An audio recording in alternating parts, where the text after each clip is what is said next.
Hello cinema lovers, কেমন আছেন সবাই? আমি আরাফাত আজির সাথে চলে এলাম আরও একটা অসাধারণ মুভির এক্সপ্লেনেশন নিয়ে। আজ এক্সপ্লেন করব সম্প্রতি রিলিজ হওয়া মুভি শিভুডো। আজকের গল্প গ্রামের একজন সহজ সরল যুবককে নিয়ে। গ্রামের শান্ত পরিবেশে তার জীবন কেটেছে। সরল মনের এই যুবকটি হঠাৎ করেই নিজের প্রেমিকার পুরো পরিবারকে নির্মমভাবে হত্যা করতে শুরু করে। কিন্তু কেন এই নির্মমতা জানতে হলে ভিডিওর শেষ পর্যন্ত সাথেই থাকুন। সো গাইস, আর কথা না বাড়িয়ে let's jump into the explanation.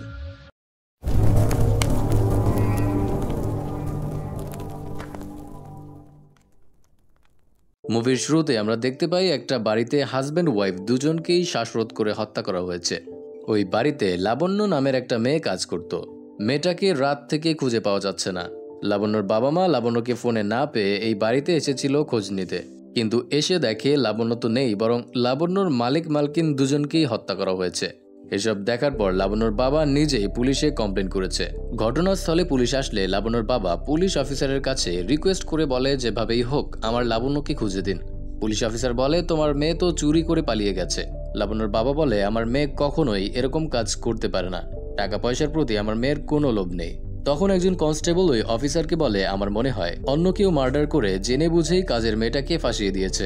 এরপর অফিসার লাবণ্যকে খুঁজে বের করার আশ্বাস দিয়ে সেখান থেকে চলে যায়।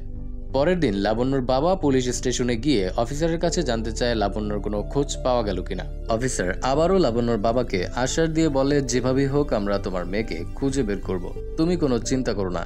এভাবে প্রায় 20 দিন কেটে যায়, কিন্তু পুলিশ লাবণ্যকে খুঁজে বের করতে পারে না। এদিকে লাবণ্যর বাবা প্রতিদিন পুলিশ স্টেশনে গিয়ে বসে থাকে এই আশায় হয়তো তার মেয়ের কোনো খোঁজ পাওয়া গেছে।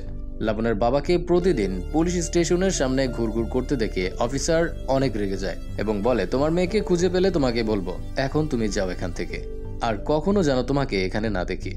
এর পরের সিনে আমরা দেখতে পাই গ্রামের দুজন প্রভাবশালী ব্যক্তি চাঙ্গাল রেড্ডি এবং রাঙ্গা রেড্ডির মধ্যে তুমুল দ্বন্দ্ব শুরু হয়েছে। প্রায় 25 বছর ধরে রাঙ্গা রেড্ডির বাবা গ্রামে রাজ করে আসছে, কিন্তু 6 মাস আগের নির্বাচনে রাঙ্গা রেড্ডির বাবাকে পরাজিত করে চাঙ্গাল রেড্ডির দলের একজন নির্বাচিত হয়েছে। পরাজিত হওয়ার শোক সহ্য করতে না পেরে রাঙ্গা রেড্ডির বাবা আত্মহত্যা করেছে। বাবার মৃত্যুর প্রতিশোধ নেওয়ার জন্য রাঙ্গা রেড্ডি গ্রামের অসংখ্য মানুষকে হত্যা করে, সেই সাথে চাঙ্গাল রেড্ডির একমাত্র মেয়েকেও হত্যা করে। এই কারণে চাঙ্গাল রেড্ডিও মেয়ের মৃত্যুর প্রতিশোধ নেওয়ার জন্য ক্ষিপ্ত হয়ে আছে। এটাই মূলত দুই পক্ষের দ্বন্দ্বের কারণ। তাদের দ্বন্দ্ব মেটানোর জন্য একজন পুলিশ অফিসার সেখানে যায়। অফিস খোঁজার কোনো চেষ্টাই করছে না। এই কারণে চাঙ্গাল রেড্ডির ছেলে রেগে গিয়ে বলে, যেদিন আমার বোনকে হত্যা করা হয়েছে ওই দিনই যদি আপনারা ব্যাপারটা নিয়ে সিরিয়াস হতেন তাহলে এত কিছু করতো না। পুলিশ অফিসার বলে, আমরা এই ব্যাপারে ইনভেস্টিগেশন করছি। এরপর চাঙ্গাল রেড্ডি পুলিশ অফিসারকে বলে, যারা আমার মেয়েকে হত্যা করেছে তাদেরকে শাস্তি তো পেতেই হবে। চাঙ্গাল রেড্ডির ছেলে পুলিশ অফিসারকে জানায়, ওই বাস ড্রাইভার আর কন্ট্রাক্টর এখন তাদের কাছেই আছে।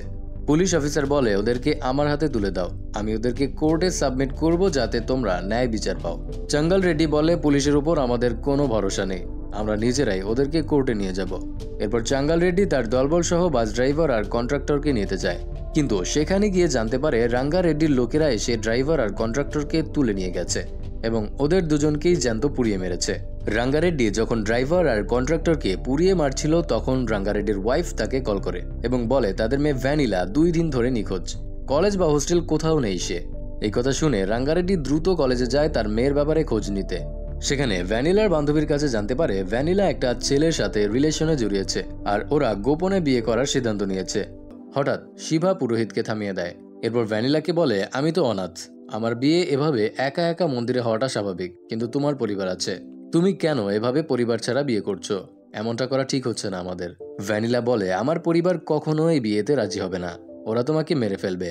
শিভা বলে, মারলে মারবে, কিন্তু তোমার পরিবারকে ছাড়া আমি বিয়ে করব না। ভ্যানিলা শিভাকে অনেক বোঝানোর চেষ্টা করে, কিন্তু শিভা কোনো কথা শোনে না। শিভা ভ্যানিলাকে নিয়ে ভ্যানিলার বাড়ির উদ্দেশ্যে রওনা হয়। গাড়িতে করে যাওয়ার সময় ভ্যানিলার বাবা মানে রাঙ্গা রেড্ডির একজন লোক ওদের দুজনকে দেখে ফেলে।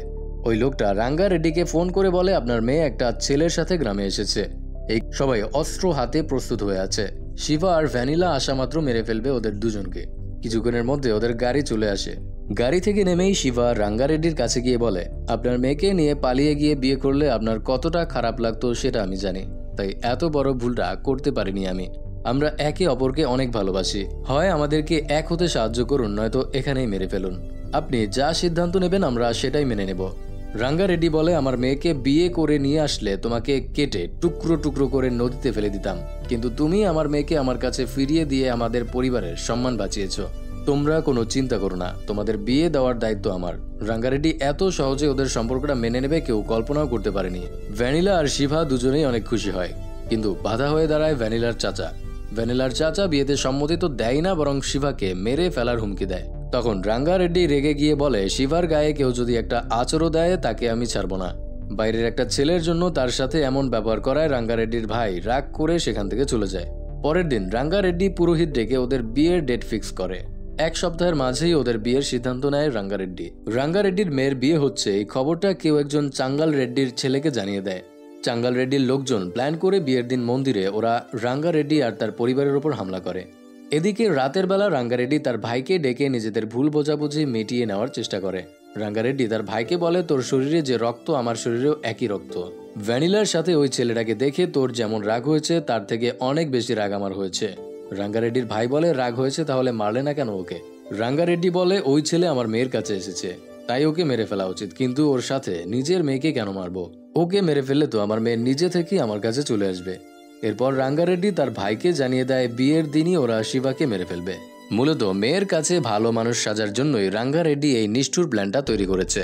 রাঙ্গা রেড্ডি যখন তার ভাইদের সাথে শিবাকে মারার প্ল্যান করছিল, তখন আড়াল থেকে শিবার বন্ধু মাস্ক তাদের সব কথা শুনে ফেলে। মাস্ক দ্রুত শিবার কাছে গিয়ে শিবাকে সবকিছু জানিয়ে দেয়, কিন্তু শিবা মাস্কের কোনো কথাই বিশ্বাস করে না। শিবা বলে, তোমার বুঝতে কোথাও ভুল হয়েছে। ওদের পুরনো পরম্পরা বিয়ের দিন ওরা ছাগল বলি দেয়, তাই আমাকে বিয়ের দিন ওরা মারবে না, একটা ছাগলকে মারবে। শিবা তো মাস্কের কথায় কানি দেয় না, কিন্তু মাস্ক তো জানে সে যা বলছে তা একদম সত্যি, তাই প্রাণ বাঁচাতে মাস্ক একাই পালিয়ে যাওয়ার সিদ্ধান্ত নেয়। কিন্তু রাঙ্গা রেড্ডির লোকেরা তার পথ আটকায়, তাই বাধ্য হয়ে মাস্ককে শিবার সাথে রাঙ্গা রেড্ডির বাড়িতেই থাকতে হয়। পরের দিন রাঙ্গা রেড্ডির ছোট ভাই এসে রাঙ্গা রেড্ডিকে বলে, চাঙ্গাল রেড্ডির লোকেরা ভ্যানিলার বিয়ের ব্যাপারে জানতে পেরেছে, বিয়ের দিন ওরা মন্দিরে হামলা করতে আসবে। রাঙ্গা রেড্ডি বলে, ওদের কাছে বিয়ের খবর আমি পৌঁছে দিয়েছি।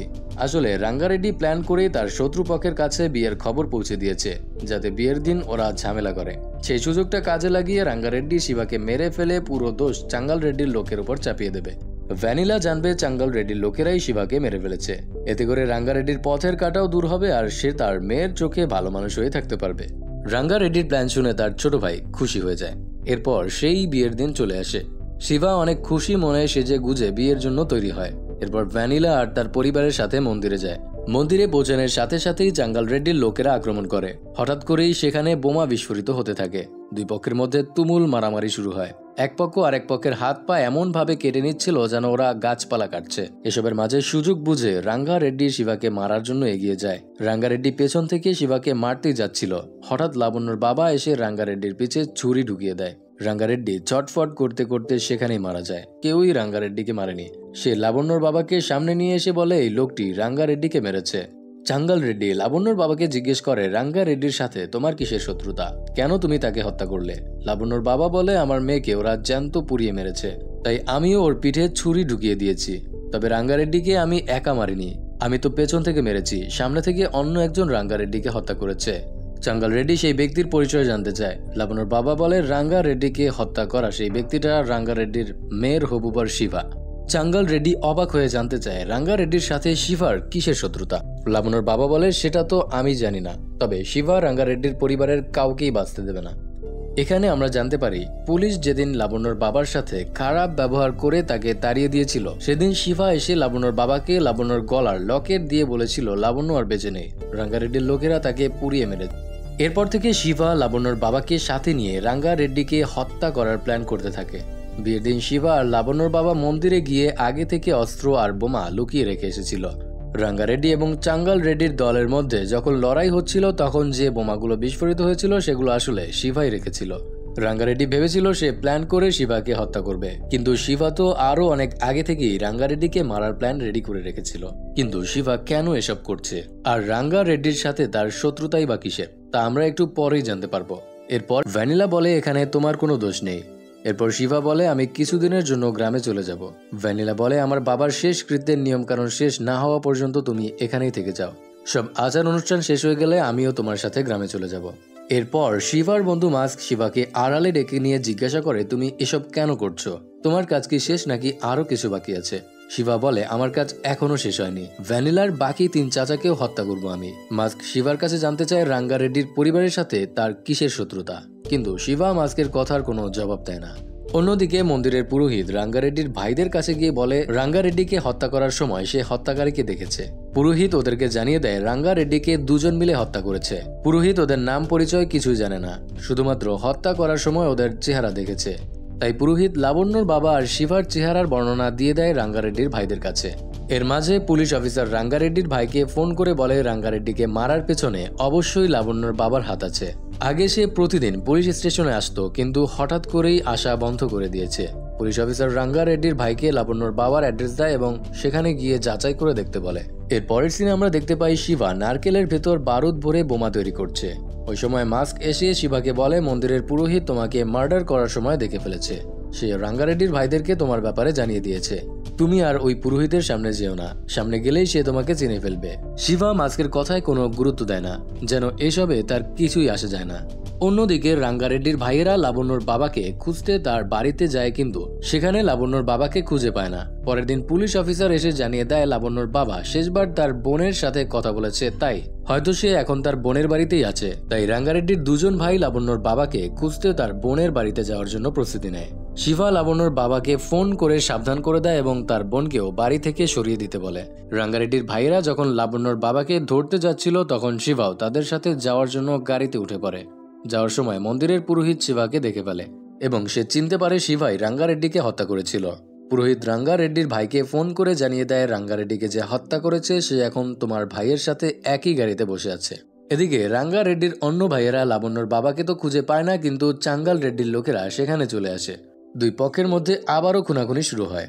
এসবের মাঝে সুযোগ বুঝে শিবা রাঙ্গা রেড্ডির ভাইদের হত্যা করতে চায়, কিন্তু তার আগেই ওরা জেনে যায় শিবাই রাঙ্গা রেড্ডিকে হত্যা করেছে। রাঙ্গা রেড্ডির ভাইয়েরা শিবাকে বুঝতে দেয় না ওরা শিবার ব্যাপারে সব সত্যি জেনে গেছে। ওরা কৌশলে শিবাকে নিয়ে বাড়িতে ফিরে যায়। এরপর শিবাকে বাড়ির ভিতরে পাঠিয়ে দিয়ে বাড়ির বাচ্চা ও মহিলাদেরকে বাড়ি থেকে সরিয়ে দেয়। ওরা শিবাকে মারার জন্য যথাযথ একটা পরিবেশ তৈরি করে নেয়। এর মাঝে ভ্যানিলাও জেনে গেছে শিবা তার বাবাকে হত্যা করেছে। সত্যিটা জানার পর ভ্যানিলা অনেক কষ্ট পায়। সে শিবার কাছে এসে বলে, আমাকে ভালোবাসা, আমার কাছাকাছি আসা, এসব কিছুই তুমি আমাদের বাড়িতে ঢোকার জন্য করেছো, তাই না? পিছনের কারণ বলতে শুরু করে। এখানে আমরা ফ্ল্যাশব্যাকে দেখতে পাই শিবা একটা অনুন্নত আর সুবিধা বঞ্চিত গ্রামে বাস করত। পলিটিশিয়ানরা শুধুমাত্র ভোট চাওয়ার সময় ওই গ্রামে যেত। ইলেকশন হয়ে গেলে তারা আর ওই গ্রামের দিকে ফিরেও তাকাতো না। এ কারণে ওই গ্রামটি শিক্ষাসহ সব রকম সুবিধা থেকে বঞ্চিত ছিল। একদিন তাদের গ্রামে ইয়োশোধা নামের একটা মেয়ে আসে। গ্রামের সুবিধা বঞ্চিত মানুষগুলোকে অন্ধকার থেকে আলোর পথে নিয়ে আসে ইয়োশোধা। গ্রামের বাচ্চাদের শিক্ষার আলোয় আলোকিত করে। অশিক্ষিত সহজ সরল মানুষগুলোকে নিজেদের অধিকার সম্পর্কে সচেতন করে তোলে। ইয়োশোধা প্রতিদিন বাসে করে শহর থেকে গ্রামে আসতো গ্রামের মানুষগুলোকে সাহায্য সহযোগিতা করার জন্য, গ্রামের বাচ্চাদের লেখাপড়া শেখানোর জন্য। সারাদিন গ্রামের মানুষগুলোর জন্য কাজ করার পর দিন শেষে আবার বাসে করেই বাড়ি ফিরে যেত। শিবা সবসময় ইয়োশোধার পাশে থেকে তার প্রতিটা কাজে সাহায্য করত। ওই গ্রাম পঞ্চায়েতের প্রেসিডেন্ট ছিল রাঙ্গা রেড্ডির বাবা পিত্তা রেড্ডি। একটানা 25 বছর ধরে ক্ষমতায় থাকলেও পিত্তা রেড্ডি গ্রামের উন্নয়নের কোনো কাজ করেনি। এ কারণে ইয়োশোধা গ্রামের সবাইকে বোঝায় পিত্তা রেড্ডি যেহেতু গ্রামের উন্নয়নের কোনো কাজ করেনি, তাই পরবর্তী নির্বাচনে পিত্তা রেড্ডিকে ভোট না দিয়ে অন্য কাউকে নির্বাচিত করলে আমাদের গ্রামের জন্য মঙ্গল হবে। ইয়োশোধার কথা মতো গ্রামের সবাই পিত্তা রেড্ডিকে ভোট না দিয়ে তার বিরোধী পক্ষ অর্থাৎ চাঙ্গাল রেড্ডির লোককে ভোট দেয়। বিপুল পরিমাণ ভোটে চাঙ্গাল রেড্ডির দলের লোক বিজয়ী হয়। ইলেকশনে হেরে গিয়ে রাগ আর ক্ষোভে পিত্তা রেড্ডি নিজেকে একটা ঘরে বন্দি করে ফেলে। এরপর খাওয়া দাওয়া সব বন্ধ করে দেয়। এভাবে থাকতে থাকতে একদিন ওই ঘরেই মারা যায় পিত্তা রেড্ডি। পিত্তা রেড্ডির মৃত্যুর প্রতিশোধ নেওয়ার জন্য তার ছেলে রাঙ্গা রেড্ডি গ্রামের সবাইকে মারতে শুরু করে। এদিকে শিবার সাথে কাজ করতে করতে ধীরে ধীরে ইয়োশোধা শিবাকে ভালোবাসতে শুরু করে। হঠাৎ একদিন ইয়োশোধা শিবাকে বিয়ের জন্য প্রপোজ করে বসে। ইয়োশোধা বলে, তুমি যদি আমাকে বিয়ে করতে রাজি হও তবে আমি তোমাদের গ্রামেই থেকে যেতে পারবো। ইয়োশোধা ছিল সম্ভ্রান্ত পরিবারের মেয়ে আর শিবা ছিল গ্রামের একজন গরিব অনাথ ছেলে। তাই শিবা বিশ্বাস করতে পারছিল না ইয়োশোধা তাকে ভালোবাসে। এই কারণে ইয়োশোধা বিয়ের জন্য প্রপোজ করলে শিবা ভাবে ইয়োশোধা হয়তো মজা করছে। শিবা বলে, সবাই গ্রাম থেকে শহরে যেতে চায়, আর আপনি কিনা শহর থেকে গ্রামে আসতে চাচ্ছেন? আপনার পরিবার হয়তো আপনার বিয়ে নিয়ে কত পরিকল্পনা করে রেখেছে, সেসব বাদ দিয়ে আপনি আমাকে বিয়ে করতে চাচ্ছেন, এটা ঠিক না। শিবাও মনে মনে ইয়োশোধাকে অনেক ভালোবাসতো, কিন্তু ইয়োশোধা সম্ভ্রান্ত পরিবারের মেয়ে হওয়ায় শিবা নিজের অনুভূতিগুলোকে দাবিয়ে রাখে। দিন শেষে যখন ইয়োশোধার বাড়ি ফিরে যাওয়ার সময় হয়, শিবা ইয়োশোধাকে বাসে তুলে দিতে যায়। ওই সময় ইয়োশোধা শিভাকে জিজ্ঞেস করে, তুমি কি কিছু বলবে আমাকে? ইয়োশোধা চাচ্ছিল শিভা বিয়ের প্রস্তাবে রাজি হয়ে যাক, কিন্তু তখনও ইয়োশোধাকে শিভা তার মনের কথাগুলো বলতে পারে না। একটু পরেই বাস চলে আসে। শিভা ইয়োশোধাকে বাসে তুলে দেয়। বাসের ভেতর লাবণ্য নামক সেই মেয়েটিও ছিল। রাতের বাস হওয়ায় ইয়োশোধা আর লাবণ্য ছাড়া বাসে আর কোনো যাত্রী ছিল না, তাই ওরা দুজন গল্প করতে করতে যাচ্ছিল। ইয়োশোধা চলে যাওয়ার পর শিভা অনেক অস্থির হয়ে পড়ে। শিভা ইয়োশোধাকে কল করে নিজের মনের কথা বলতে চায়, কিন্তু কিছু বলার আগেই কল কেটে যায়। ঠিক ওই সময় রাঙ্গা রেড্ডির লোকেরা এসে বাস আটকায়। রাঙ্গা রেড্ডির লোকদের দেখে ইয়োশোধা আর লাবণ্য পালাতে শুরু করে, কিন্তু খুব বেশি দূর যেতে পারে না। রাঙ্গা রেড্ডির ভাইয়েরা ইয়োশোধাকে ধরে ফেলে, আর লাবণ্য ছুটতে ছুটতে ওই বাড়িতে গিয়ে পৌঁছায় যেখানে সে কাজ করত। রাঙ্গা রেড্ডি ও তার লোকজন লাবণ্যর পিছু পিছু সেখানে চলে যায়। ওরা লাবণ্যর মালিক আর মালকিনকে মেরে লাবণ্যকে তুলে নিয়ে যায়। এরপর অত্যন্ত নির্মমভাবে ইয়োশোধা আর লাবণ্য দুজনকেই হত্যা করে। ইয়োশোধাকে মারার পর ওরা বডিটা একটা ডোবায় ফেলে দেয়। ইয়োশোধার পরিবার বডিটা উদ্ধার করে সৎকারের ব্যবস্থা করে। এখানে আমরা জানতে পারি ইয়োশোধা আসলে চাঙ্গাল রেড্ডির মেয়ে ছিল। ইয়োশোধার কথা মতো গ্রামের লোকজন পিত্তা রেড্ডিকে ভোট না দিয়ে চাঙ্গাল রেড্ডির লোককে ভোট দিয়েছিল। এ কারণেই রাঙ্গা রেড্ডি এত নির্মমভাবে ইয়োশোধাকে হত্যা করেছে। শিভা যখন ইয়োশোধার মৃত্যুর খবর পায়, সে কাঁদতে কাঁদতে ছুটে যায় ইয়োশোধার বাড়িতে। সেখানে ইয়োশোধার ভাই প্রথমবার শিভাকে দেখে। বোনের ভালোবাসার মানুষটাকে এভাবে কাঁদতে দেখে ইয়োশোধার ভাই আর তাকে কিছুই বলে না, প্রেজেন্টে চলে আসে। সবকিছু খুলে বলার পর শিভা ভ্যানিলাকে জিজ্ঞেস করে, তুমি বলো তোমার বাবাকে মেরে কি আমি কোনো ভুল করেছি? বাবার নির্মমতার গল্প শুনে ভ্যানিলা কাঁদতে শুরু করে। তখনই ভ্যানিলার মা এসে জোর করে ভ্যানিলাকে নিয়ে যায়। অন্যদিকে ভ্যানিলার 3 চাচা অর্থাৎ রাঙ্গা রেড্ডির 3 ভাই তাদের দলবল নিয়ে তৈরি হয়ে আছে শিভাকে মারার জন্য। সবার হাতেই ধারালো হাতিয়ার। এবার আর শিভা লুকিয়ে লুকিয়ে কিছু করে না। সেও একটা ধারালো ছুরি নিয়ে বেরিয়ে আসে রাঙ্গা রেড্ডির ভাইদের ওপর প্রতিশোধ নেওয়ার জন্য। শিভাকে দেখা মাত্র রাঙ্গা রেড্ডির ভাইয়েরা তার ওপর আক্রমণ করে। এতগুলো অস্ত্রধারী মানুষের সাথে শিভা একা পেরে উঠছিল না। রাঙ্গা রেড্ডির ভাইয়েরা শিভাকে বারবার আঘাত করতে থাকে, কিন্তু তখনই ইয়োশোধার ভাই চলে আসে শিভাকে বাঁচানোর জন্য। শিভাকে বাঁচাতে গিয়ে রাঙ্গা রেড্ডির ভাইদের হাতে ইয়োশোধার ভাই মারা যায়। ইয়োশোধার ভাইকে মারার কারণে শিভার মনে প্রতিশোধের আগুন আরও বেশি তীব্র হয়। নিজের শরীরের সমস্ত শক্তি দিয়ে লড়াই করে একে একে রাঙ্গা রেড্ডির 3 ভাইকে হত্যা করে। ইয়োশোধার হত্যার প্রতিশোধ নেওয়ার পর শান্ত হয় শিভা। শিভাকে অস্ত্র হাতে রক্তাক্ত অবস্থায় দেখে ইয়োশোধার বাবা চাঙ্গাল রেড্ডি শিভার হাত থেকে অস্ত্রটা নিয়ে শিভাকে চলে যেতে বলে। এর মানে চাঙ্গাল রেড্ডি সবগুলো মার্ডারের দায় নিজের কাঁধে নিয়ে শিভাকে বাঁচিয়ে দেয়। এরপর কয়েক মাস পরের সিন দেখানো হয়। এখানে আমরা দেখতে পাই ভ্যানিলা শিভার গ্রামের বাচ্চাদের লেখাপড়া শেখাচ্ছে। ভ্যানিলাও ইয়োশোধার মতো শিভার গ্রামের মানুষগুলোর পাশে থেকে কিছুটা হলেও ইয়োশোধার অভাব পূরণ করার চেষ্টা করছে। এখানেই মুভিটি শেষ হয়ে যায়। সো গাইস, এতক্ষণ আমি আরাফাত ছিলাম আপনাদের সাথে। আজকের মুভির এক্সপ্লেনেশনটি কেমন লাগলো অবশ্যই কমেন্ট করে জানাতে ভুলবেন না। আর সিনেম্যাক্স ভিডি চ্যানেলে নতুন হয়ে থাকলে অবশ্যই do subscribe and press the bell icon. So প্রিয়জনেরা, পরবর্তী এক্সপ্লেনেশনে দেখা হচ্ছে। সে পর্যন্ত সকলে ভালো থাকুন, সুস্থ থাকুন।